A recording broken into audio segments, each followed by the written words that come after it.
Yo, what's going on everybody? This is Rocklan here. Welcome back to a brand new video. Thank you for checking out my Valorant Cinematics pack. This pack includes over 140 high quality 60 FPS cinematics across every map in the game, including the new maps Breeze and Fracture. As always, this pack is completely free and there'll be a link down in the description, and in this video I'm going to download it and show you how to use them. Just before we get started, I've noticed a lot of you guys are not actually subscribed, but you still watch my videos, so if that is you and you're not subscribed, scroll down the page, hit the subscribe button, leave a like while you're down there. I greatly appreciate all the support and it allows me to keep making more free packs just like this one. If you're really feeling generous, why not go and check out my Patreon, where you can get exclusive Discord roles, early access to videos, project files, and exclusive content. As always, the link will be down in the description. Without any further ado, let's get into the video. So to download the pack, you'll want to head down to the description, click the link, will open a Google Drive page just like this. This time around, I decided to make every single cinematic available to download individually, as I got a few complaints last time about uploading them all as like a 4GB zip file. So I heard you guys and I've re-uploaded them all individually to a Google Drive so you can preview them and download just the ones you need. I've left a readme.txt here with some basic instructions, so you can read that if you want to, otherwise just follow this video. Bear in mind, all these cinematics are completely free for you to use in your montages and edits on any platform you like. As always, credit is not required, but it is always appreciated. Like I said before, we have every single map here, and we even have an obsolete folder which contains some really old cinematics. You can see in this one, for example, the boxes in the middle of the site are orange, which is what they look like in the beta before the full release of the game. So these cinematics are super old, hence why they're in the obsolete folder, but if there is any here that you like or want to use, some of them are still relevant today, but I just thought I'd include them anyway. So to show you how I'd go about using the cinematics, I've opened the project file that I created for the intro of this video, which you would have just watched. As you can see, all I've done to start off with is grab the song layer and added a marker on each of the beats. If you double tap L when hovering over a song, you'll be able to see the waveforms, so you'll be able to see most of these beats. Otherwise, you can just listen through to it and just tap the asterisk, which is like the star symbol on your numpad every time you hear a beat, and it'll add a marker. And then you can see in between each of these markers, I've added the cinematic. So you can see each one is in between two of the markers, so on every beat it switches cinematic just like that. And I've also added a bit of rotation to them all, and you can see I've removed the last cinematic here, so I'm just going to add it back and show you the sort of thing that I would do. So now I'm on the Google Drive. I'm going to go into the Fracture folder because I want to download a Fracture cinematic, and I'm watching the preview for Fracture number 5, so then I'm going to download this one. So I'm going to click the download button in the top right corner.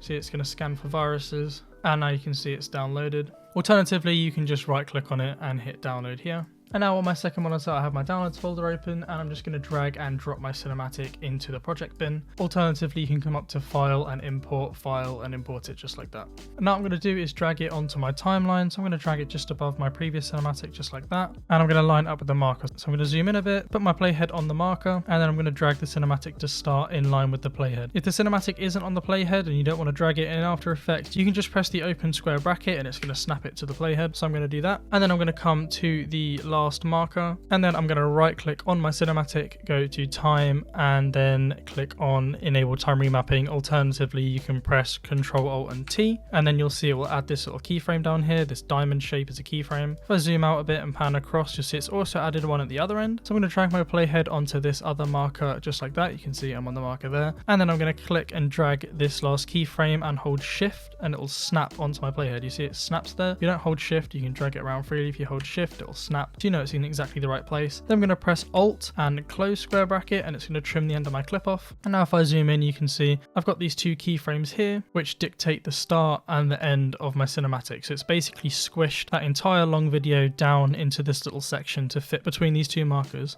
Now, I don't want to use the entire thing. I feel like the end of this cinematic looks at the sky for too long. So I'm going to click on this keyframe, and then over here in the time remap, I'm just going to drag this back slightly. I want it to finish about there. That way, we'll say the center, is about here. I like the look of that for the middle of our clip, which once we've added the velocity is going to be where it's the most slow motion. You'll see with all of the other cinematics, they start off fast, slow down in the middle, and then speed up towards the transition into the next cinematic. So we're going to now do that, because at the moment, if I play this for you,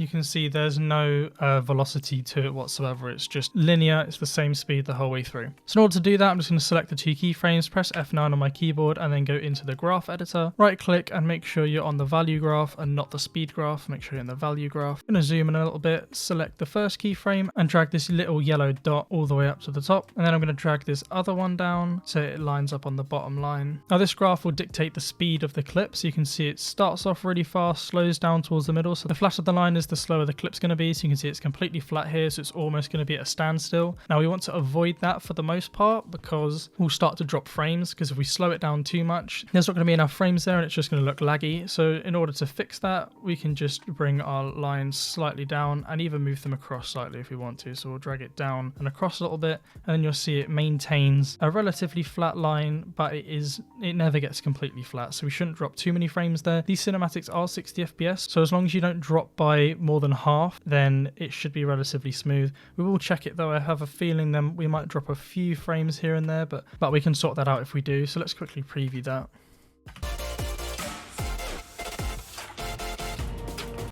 So I think we're alright. We haven't dropped too many, but it does slow a little bit too much for my liking. So again, I'm just going to drag these down and bring them in a little bit, just like that. Try and have an equal gap between here and here. That way the speed isn't going to be too biased to one side or the other. Quickly watch that and hopefully that will look okay now. And I much prefer that. You'll have noticed in all the other cinematics I've added a slight rotation. This one is completely straight, so I'm going to add a rotation to it. I've alternated from rotating clockwise and rotating anti-clockwise on every other cinematic. So on this, because we've gone anti-clockwise, on this last cinematic, on this one we're going to go clockwise. So I'm going to just select my clip, press R, come over to rotation, and I'm going to rotate it by 3 degrees. And you'll see it'll add these black bars to the side. And in order to hide that, because this cinematic in particular is at 1440p, I'm going to select the clip, press S and scale it up, and we shouldn't lose too much quality just doing it like that. So you can see now we've got the rotation, it fills the whole frame, and it's time remapped. What you can also do, so you don't have to scale the clips up too much, is add black bars. So if I right click on my timeline, hit new solid, and we make a black solid, so make sure it's completely black. The hex code should be 6 zeros. Press OK. I'm going to just call this black bars, and there you go. Make sure it's on the top above all of your other clips. Come over to effects and presets and search for CC Jaws, or in my case I have the Video Copilot FX Console plugin. I can just press Control Space, search for CC Jaws here and press enter. That'll add CC Jaws to our solid, and now you're just going to want to increase the completion, so I'm going to go for about 80%. The Jaws will add these jaggedy black lines. All we want to do is flatten out these lines to make a straight block. So it's going to come over to the height and change it to 0, and you'll see now it'll be completely flat. And we have black bars. This way you don't have to scale the clip too much. You can scale it down slightly. You just have to worry about it filling the frame on the sides rather than at the tops as well. So if I can just increase this by a few percent, there you go, 103. So I've only increased it by 3%, whereas without the black bars, I would have to increase it by 10%. And yeah, that's pretty much all I do for my cinematics. Time remap them, add some rotation and black bars, and then what I'll also do is pre-comp this entire thing. So you can see I've got comp position 2 here, where I've pre-comped the entire thing. I've added a curve to give it a bit more contrast. I've added hue and saturation and just increased the saturation slightly, and I've also added some RSMB to give it some motion blur, which you can see in a fast moving cinematic like this.